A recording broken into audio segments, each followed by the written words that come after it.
Hi friends, అందరికీ నమస్తే. ఈరోజు ఇడ్లీలోకి చట్నీ టేస్ట్గా ఎలా చేయాలో చూపిస్తున్నాను ఫ్రెండ్స్. ఫస్ట్ పల్లీలు కొద్దిగా ఆయిల్ వేసుకొని గోల్డ్ కలర్లో వేపుకున్నాను. తర్వాత దానికి సరిపడే మిర్చి వేపుకున్నాను.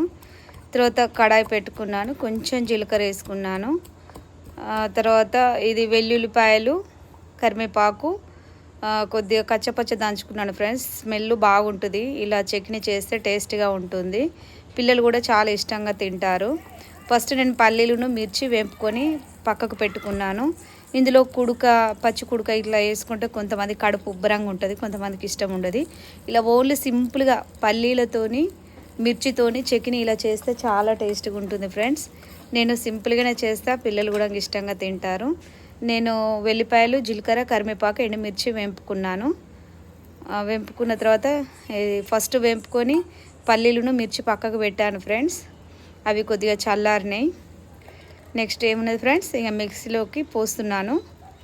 తర్వాత దానికి సరిపడే సాల్ట్, మీరు మిర్చి గిట్ట ఎక్కువ వేసుకోవాలనుకుంటే ఎక్కువ వేసుకోవచ్చు. ఇడ్లీకి కొద్దిగా స్పైసీగా ఉంటేనే బాగుంటుంది చట్నీ కూడా.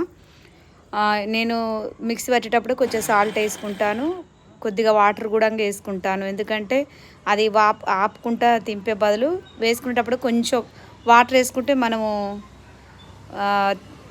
మూత తీయకుండా ఉండడానికి కరెక్ట్గా ఉంటుంది.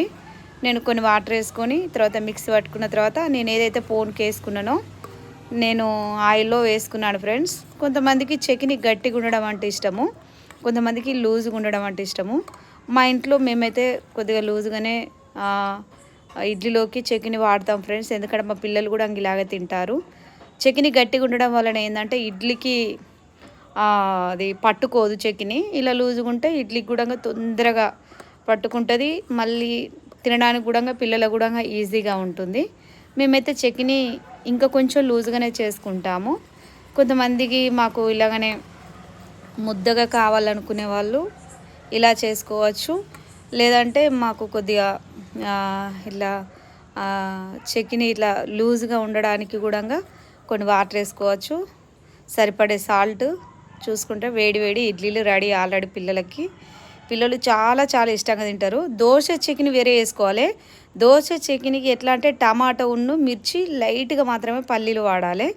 దోశ చాలా టేస్ట్గా ఉంటుంది, పిల్లలు కూడా ఇష్టంగా తింటారు. ఇది మాత్రం ఓన్లీ ఇడ్లీకి మాత్రమే టేస్ట్గా బాగుంటుంది ఫ్రెండ్స్. నచ్చేది ఉంటే కామెంట్ చేయండి ఫ్రెండ్స్. దోశ చట్నీ కూడా చూపిస్తాను. మీకు పచ్చిమిర్చి ఎక్కువనా తక్కువనా మీరు తినేదాన్ని బట్టి దీంట్లో వాడుకోండి ఫ్రెండ్స్. చాలా టేస్ట్గా ఉంటుంది. నచ్చితే లైక్ చేయండి ఫ్రెండ్స్, సబ్స్క్రైబ్ చేసుకోండి.